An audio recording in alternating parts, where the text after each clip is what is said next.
Welcome to the deep dive. Today, we're really going to dig into organizational strategy and leadership, specifically looking at it through that SPHR lens. Our whole mission here is to give you a kind of shortcut, pulling the most important bits from, articles, research notes, all about how organizations can really thrive. Think of it as your essential guide to getting up to speed on strategic HR. Yeah, and it's so important to remember this isn't just for the C-suite. If you're an HR professional, understanding strategy is, well, it's fundamental if you want to be a true strategic partner.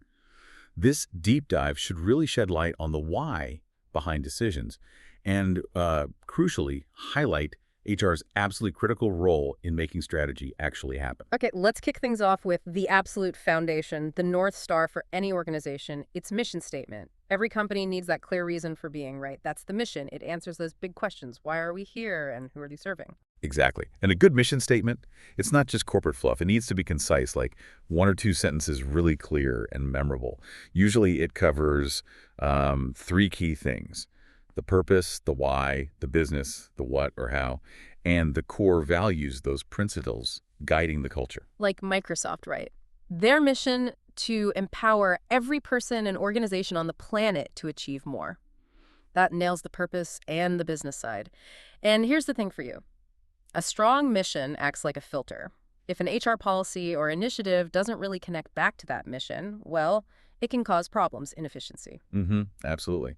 And a common mistake people make is confusing mission, which is about your current purpose, with vision, which is about where you're going, the future aspiration. Both are vital, definitely, but they do different jobs. Okay, so we've got our North Star, our why. Now, how do companies actually, win? How do they compete? That's strategy.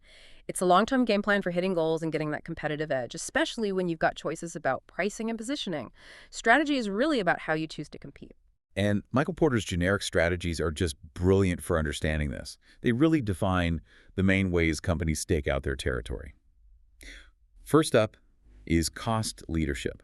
Pretty straightforward to become the lowest cost producer.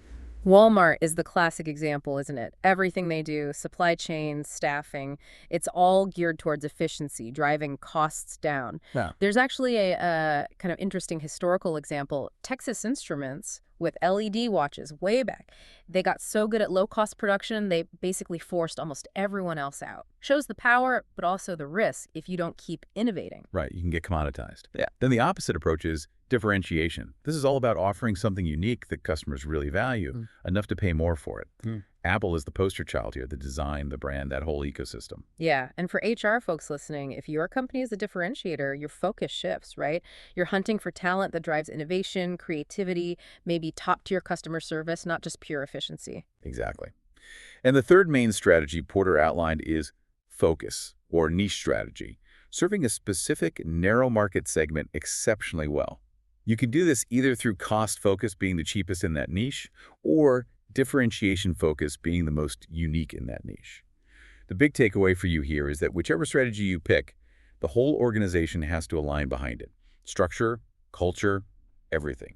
Trying to be everything to everyone. That usually just leads to being, well, average. Okay, so that's how companies compete. But there's another way to think about their sort of strategic personality. That's Miles and Snow's strategic types. You've got prospectors. They're the aggressive ones, always looking for new markets, innovating, like a lot of tech startups, or maybe even Apple in its early days. Then you have defenders. They're more about protecting what they've got, existing products, existing markets. They focus on efficiency, maybe incremental improvements. They're also analyzers, kind of a hybrid. They have stable core business, but they'll carefully, selectively dip their toes into new areas. And lastly, reactors. Ah, the reactors. Not where you want to be. Definitely not. They lack a consistent strategy, just kind of react to things as they happen. Performance usually suffers. So understanding these types helps you maybe figure out why your company acts the way it does or predict a competitor's likely moves. Is it proactive, protective, or just reacting? But let's nail down this term, competitive advantage. What actually is that winning edge? Fundamentally, it's that unique thing or combination of things that lets a company outperform its rivals. It usually comes down to either having lower costs or providing some kind of unique value that customers appreciate. And critically, for it to be a sustained advantage, it needs to be based on resources or activities that competitors find really hard to copy or imitate. Okay, so how do you as an SPHR pro figure out where that value is actually created inside your own company? Porter comes through again with value chain analysis. It basically breaks down everything a company does into its core activities. You've got the primary activities, things like inbound logistics, operations, marketing, sales, service. And then you have the support activities.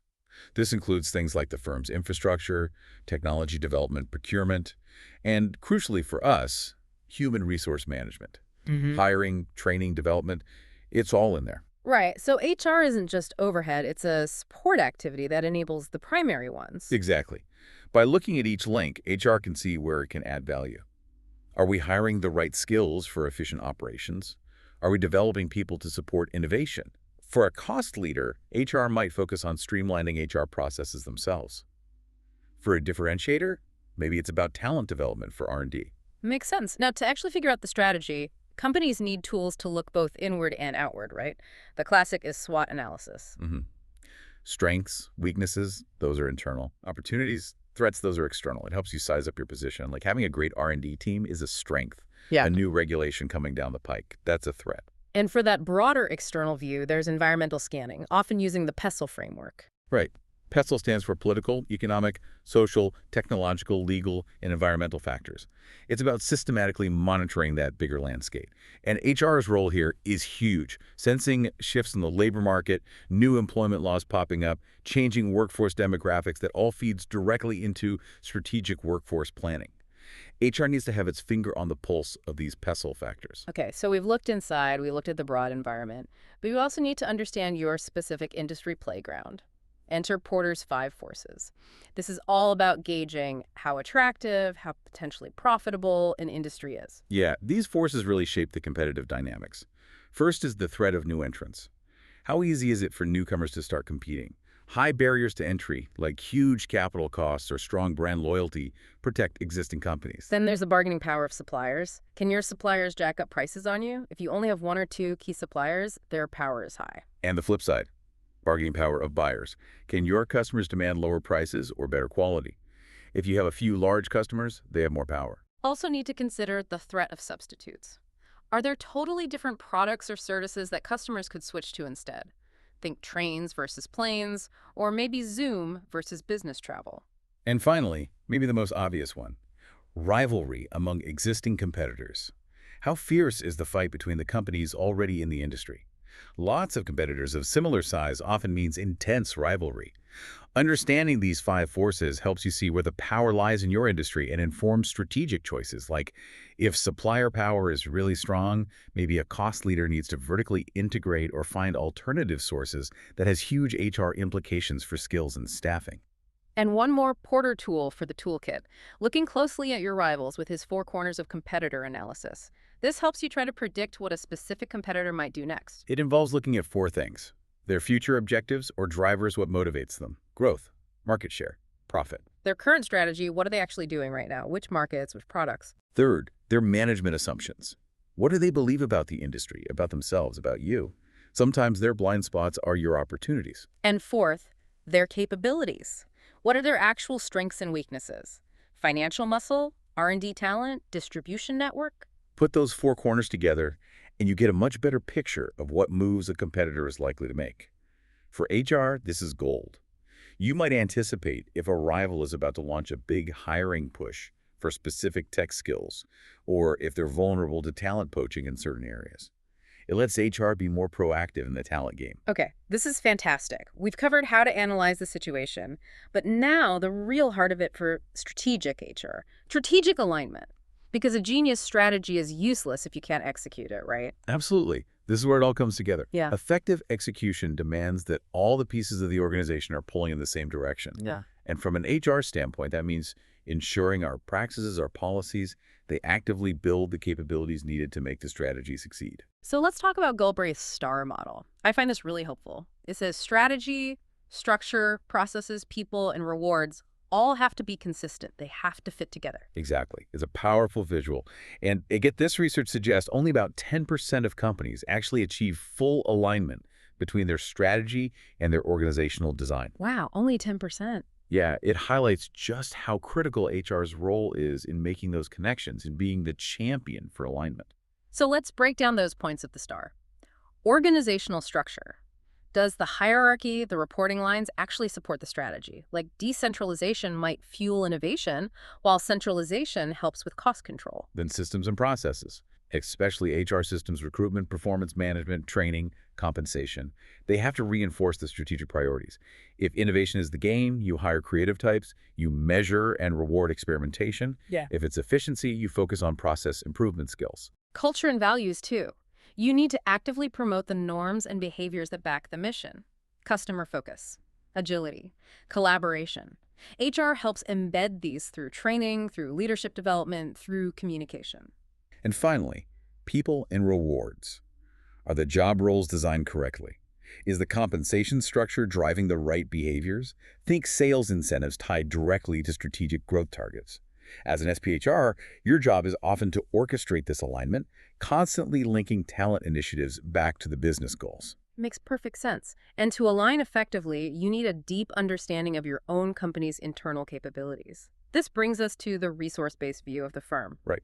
The RBV suggests that it's the company's unique resources, especially the intangible ones, that are the real drivers of sustainable competitive advantage. So you have tangible resources, physical stuff like factories, equipment, cash. These are important, but often competitors can buy them too. Exactly. It's the intangible resources that are harder to replicate, things like brand reputation, organizational culture, intellectual property, collective know-how. These are built over time, often unique to the company. And these intangibles often form the basis of a company's core competencies. These aren't just things you're good at. They're the things your company knows how to do, how to coordinate, in ways competitors find really difficult to imitate. Think of Honda and their expertise in engines, or Apple's design capabilities. These are core competencies built over decades. And HR's role is huge here, identifying these competencies, nurturing them through targeted hiring, specialized training programs, and smart retention strategies to keep that crucial talent. Okay, so how do you know if a resource or competency really gives you an edge? There's a framework for that too, right? The VRIO framework. VRIO. You ask 4 questions about a resource. Is it valuable? Does it help exploit opportunities or neutralize threats? Is it rare? Do few competitors possess it? Is it costly to imitate? Is it hard for others to copy? And is the organization organized to capture its value? Do you have the systems and processes to actually leverage it? Only if the answer is yes to all 4 do you have a source of sustained competitive advantage. Got it. So VRIO helps you critically evaluate your own strengths. Now, all this strategic thinking, this analysis, it often gets formalized in a business plan, doesn't it? Yes, typically. A business plan lays it all out, the strategy, the market analysis, competitive landscape, how the organization is structured, product services, marketing, operations, and of course the financials. And HR definitely has a seat at the table when that's being developed. Absolutely. HR provides critical input across many sections. We're outlining workforce needs for the operations plan, detailing training strategies, maybe defining culture building initiatives, and critically, supporting the financial projections with things like salary budgets and staffing costs. It's a very tangible link between HR and the core business strategy. And strategic HR isn't just thinking, it's doing. A lot of HR initiatives, rolling out a new system, launching a leadership program, are essentially projects. So HR project management becomes really important. Oh, definitely. Applying formal project management discipline to HR work is key. It means having clear objectives and scope for the initiative, planning who the stakeholders are, setting schedules and milestones, managing resources and budget, having a communication plan, managing risks, the whole 9 yards. It brings structure and accountability. Exactly. It helps HR teams carry out tasks efficiently, track progress properly, hit deadlines, and actually achieve the goals of the project. It reduces risk and significantly boosts the chances of success, especially for complex changes like implementing a new performance management philosophy or a major HRIS upgrade. Okay, shifting gears slightly, but critically important for strategy, the legal landscape. As an SPHR, you absolutely need to be aware of laws impacting competition and employment. Yes, this is crucial and sometimes overlooked in pure strategy discussions. In the U.S., you have foundational laws like the Sherman Antitrust Act from way back in 1890. It prohibits monopolies and any agreements that restrain trade. And here's the direct HR link. The Department of Justice has been very clear recently that this includes agreements between companies that limit competition for employees, things like wage-fixing agreements or no-poach pacts, where companies agree not to hire each other's workers. So HR needs to be incredibly careful about conversations with competitors regarding salaries or hiring practices. Extremely careful. Sharing sensitive salary data or agreeing on terms of employment with a competitor is illegal and carries serious penalties. Other laws like the Clayton Act strengthen antitrust rules, especially around mergers, and the FTC Act prohibits unfair methods of competition. Plus, all the core employment laws, NLRA for unions, FLSA for wage and hour, ADA, OSHA, they all shape HR policies and practices, which in turn have to align with the strategy. Right. And if your company operates globally, you add another layer. You need awareness of international competition laws, data privacy rules like GDPR in Europe, which heavily impacts HR data, and maybe ILO conventions setting core labor standards. It's complex but vital. Wow. Okay. So pulling this all together, for someone aiming for the SPHR, what's the big picture? What are the key takeaways? The absolute core SPHR expectation is this. Always, always connect HR back to the business strategy. Ask yourself, how do our HR practices, recruitment, development, comp, culture, how do they support the company's strategic goals? How do they build the organizational capabilities needed to win? And knowing the language, the frameworks is key, right? You need to be comfortable talking about talent management, workforce planning, organizational capability, ROI, strategic alignment, competency models. Precisely. And you need to understand and be able to conceptually apply those key models we discussed. Porter's generic strategies, his 5 forces, SWOT, PESTLE, Vireo, Galbraith's STAR model. You don't need to be the world's leading expert, but you need to know what they are and how they fit together. Any common traps to avoid? Yeah, a few big ones. Don't confuse mission and vision. Don't mix up the different generic strategies trying to be a cost leader and a differentiator simultaneously usually fails. And crucially, always look for the HR angle in any scenario or question. How does this impact people, talent, culture, structure? And it's about integration, isn't it? Seeing how the pieces connect. Like if a question mentions a company restructuring. Your mind should immediately go to alignment, likely using Galbraith's STAR model. How does this restructuring align or misalign with the strategy? And then, what are the HR implications? Change management, communication plans, new job designs, retraining needs. It's connecting those dots. Let's make this really concrete. Can we look at a company that famously nails strategic alignment? Southwest Airlines is the classic case study, right? They are the textbook example of a cost leadership strategy. Okay, so how does their HR support that? It's beautifully aligned. They hire for attitude, upbeat, friendly, team-oriented people who fit their culture. They cross-train employees extensively so crews can perform multiple roles, increasing flexibility and efficiency. Their compensation often includes profit sharing, incentivizing everyone to keep costs low. And their mission statement reflects this too, doesn't it? Something about high-quality service with warmth, efficiency, reliability. Exactly. It connects the customer experience directly to their operational model.